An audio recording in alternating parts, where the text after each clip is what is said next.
to reach the last person in the value chain and able to leverage on not only face-to-face interactions, but also to be able to leverage on the technology to be able to the last employee and share with them how we are doing in the business.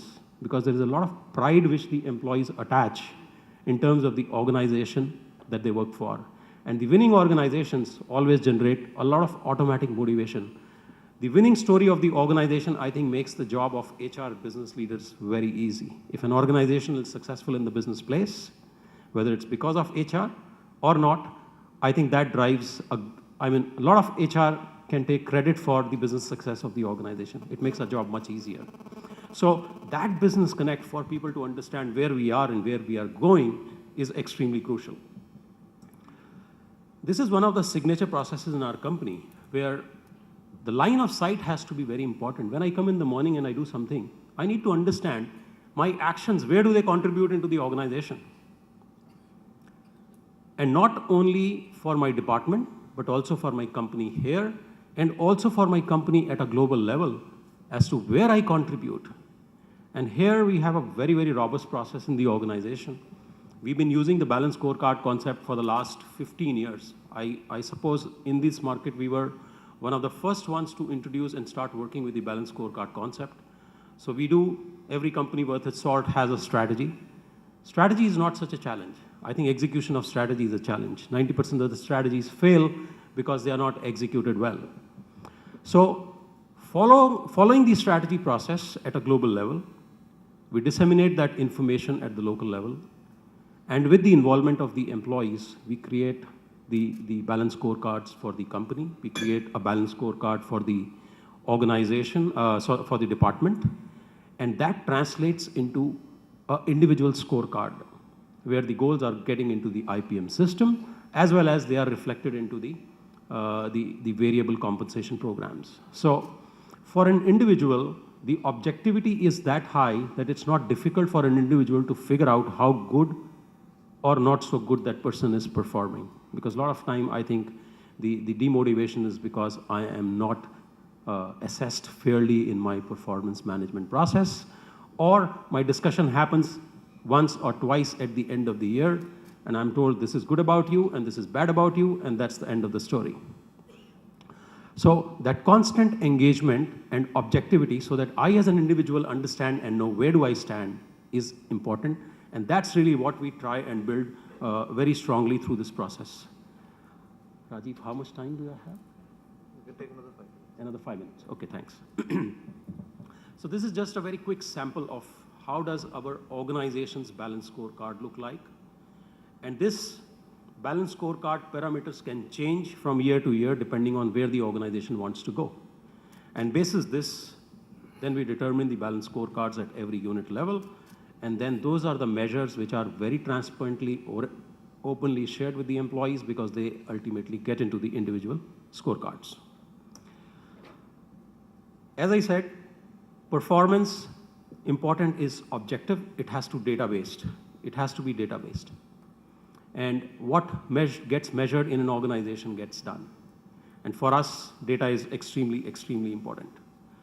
Apart from many other things, there is a very well-established reward and recognition program, and there are various kinds of awards that we have instituted, which we run in the organization. Importantly, what we try and do is, it's not a committee of management which sits down and decides who should be awarded. So we have a cross-functional team of middle managers and the extended leadership team who actually sit and decide all the achievements, because a lot of times otherwise people tend to lose faith in the system. And it's very difficult to make them understand why one achievement is better than others. So we try and make it as open and democratic as possible and try and include some of the employees, middle managers in assessing those. One of the other things which we do, we are a knowledge industry, IT, telecom, people are hungry about learning and their growth. So what we do is we run a couple of MBA programs in our own campus. So we run programs at 2 levels, one at the level of individual contributors, first level managers. That program is run, it's a 3-year part-time program run at our campus. And there is another executive MBA program with one of the leading business schools in the country, which is done for middle managers and above. Apart from that, we do sponsor some scholarship for people to get technical education abroad in foreign universities, including where our headquarters is. And our focus on competence and career development is extremely high. If you remember in the earlier slide that I showed, I never put compensation as a factor. Because compensation is something that we have to be competitive in the marketplace. We may not be the best, and we are not the best. But for me, it's important that we stay competitive on compensation, but then build the employee advantage through various other programs and means. And that's, I think, what we do to enhance adding to the value of the employees is invest in their competence, invest in their development. We have a very strong internal mobility market. Since our businesses are very diverse, software, service delivery, hardware, sales, pre-sales, technical, manufacturing, we are able to provide multiple options to the employees. Each year, we are able to rotate between 9 to 10%, which is 900 to 1,000 of our employees out of a base of 9,000 employees. And people can move internally, which they do largely within India. But of course, being a global organization, we have the advantage of people having the chance to move internationally as well. Internal leadership under strong focus, that's the area where we can pride ourselves. And then I would possibly talk last two things. Extremely extensive e-learning portals. We have somewhere around 40,000 courses, both technical and soft skills programs on our rich portal. E-learning is used very extensively in our organization. And second is university program, which is for getting fresh graduates into the organization. Most of you are aware what's the attrition, employee retention issue in the IT and telecom industry. Most of us are hunters. Very little goes into the investment in the industry, in the universities. So we launched on a program 2 years back where we go to the campuses. In every campus, we pick 25 engineering students and we enroll them for a telecom certification program. The certification content is based on looking at the course curriculum of the university and what the industry wants. And typically in India, there's a gap between what the industry wants and what is available in the colleges. So basis that, we have carved out an e-learning module, which is roughly around 50 hours of e-learning. This year, we have gone to 40 universities. We have enrolled 1,600 students. They are provided login possibilities into our portal. They undertake those 50 hours of self-learning, after which, for about 30 hours, our instructors go into the institute to have sessions, clarify questions to these students, and post that, they are certified. It's not necessary that Ericsson will go and hire all those 1,600. Hiring will be dependent on what our business need is. But we are trying to seed the industry and trying to bridge the gap in terms of the knowledge which is imparted there and what the industry requires. And this also includes visit to actually see what a base station looks like, what does an exchange look like, because otherwise you only see a diagram in the book. Last year, we hired only 300. So we are willing to commit in terms of the investment that we are making there. And tomorrow, if our requirement is more, we can always go and certify more students. So we hire some, and our competitors go and hire some. But it's a kind of a brand that we are trying to build and bridge the gap.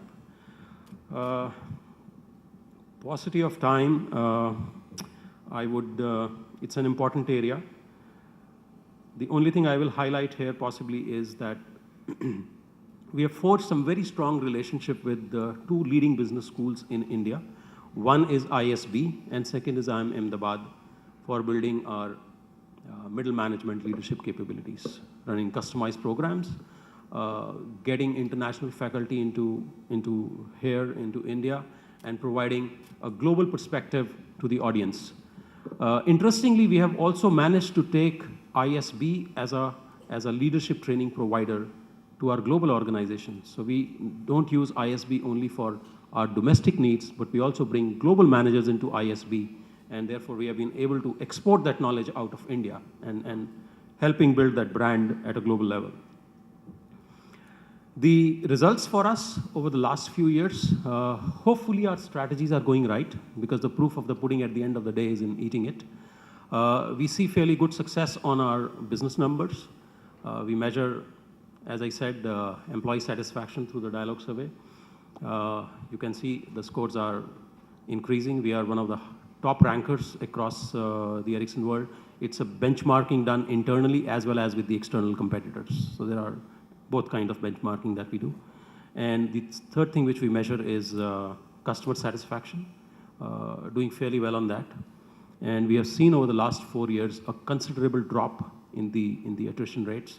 This year, despite the fact that we operate in IT telecom kind of a sector, we are running a single-digit attrition. So I would say so far so good. I believe and we believe that our initiatives on this front, plus many other things that we do in the marketplace in terms of the business success, are helping us to keep our flock together. So that's where I'll end. Thank you.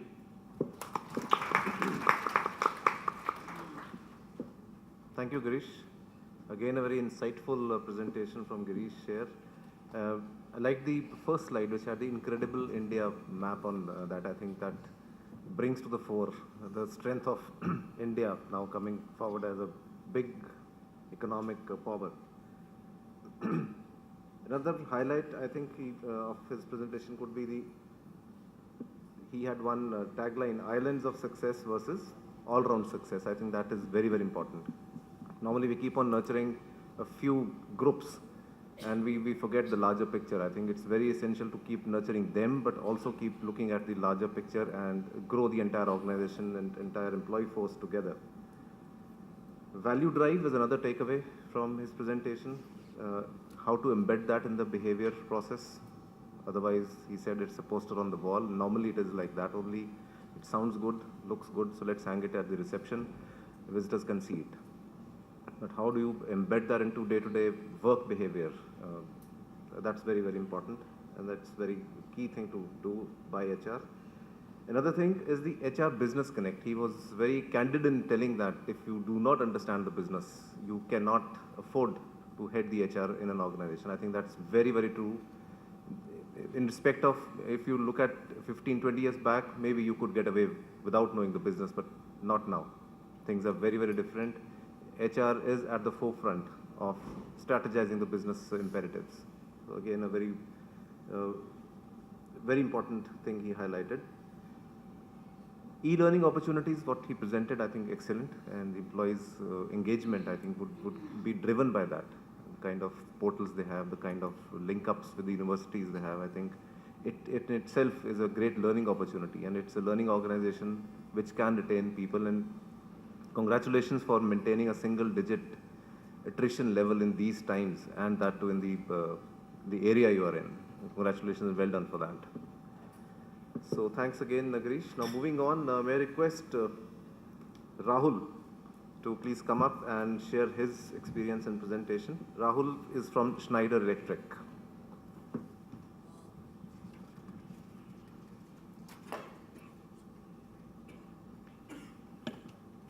Thanks for getting the name of the company right.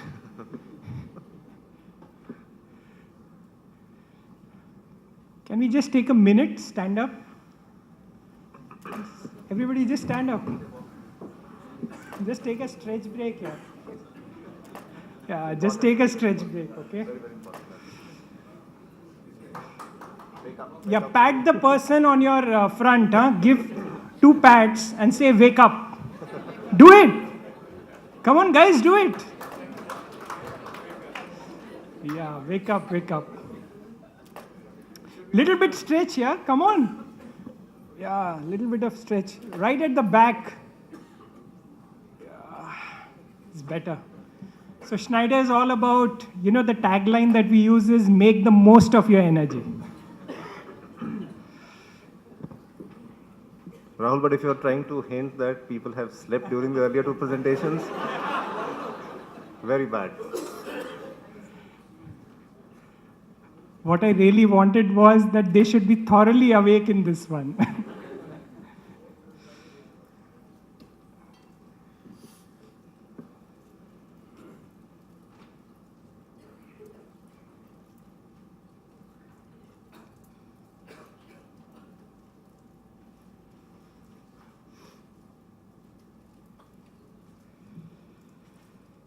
Yeah, so basically, I represent this company called Schneider Electric.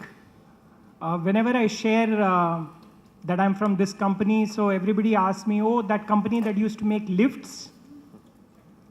So I say no, that is Schindler, and this is Schneider. So Schneider is basically an organization that's in the business of energy management. And by energy management, what we mean is that it was a company that used to make a lot of products, electrical and power distribution products. But now we are trying to reduce energy bills of our customers. So to take a very, very simple example, most of us might be thinking about when is the lunch time. So when you all move out, then automatically if the lights get switched off, that is one simple example of how we are teaching organizations to be energy efficient. So what typically happens is when our employees go to the lunchroom in the afternoon, all the lights switch off because there are sensors there. So helping more and more organizations save energy, because that is something which is so critical on the planet, is what we are into.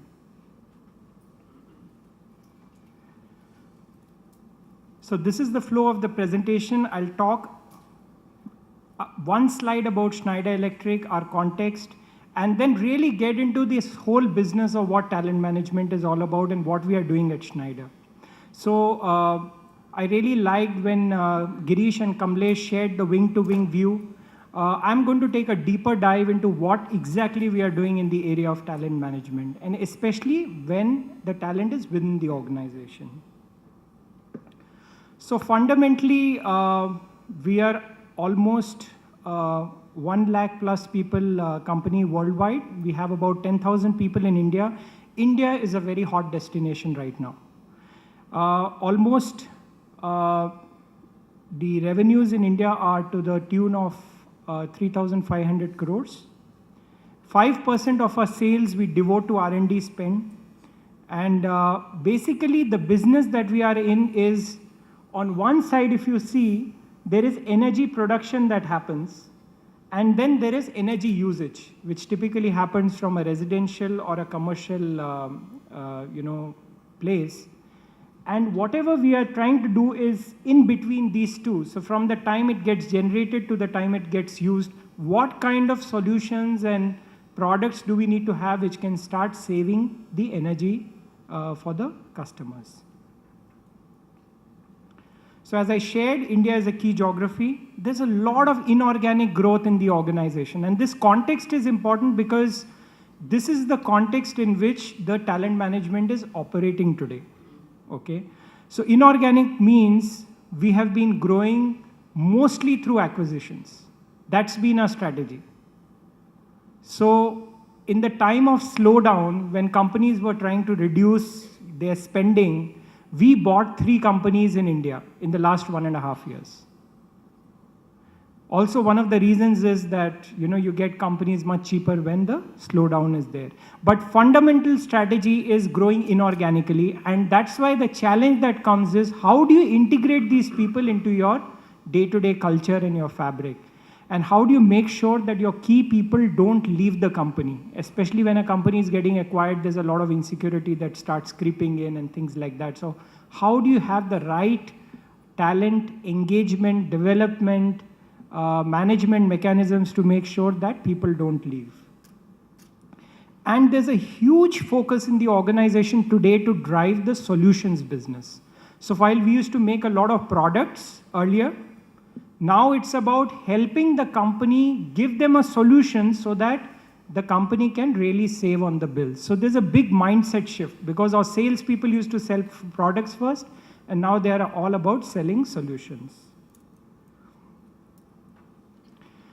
Fundamentally, there are 4 parts to the talent management jigsaw. So the first part is typically the talent identification process. How do we really go about identifying who a talent is? The second is more about the talent engagement piece. So what are the mechanisms that we have to engage the various talents in the organization?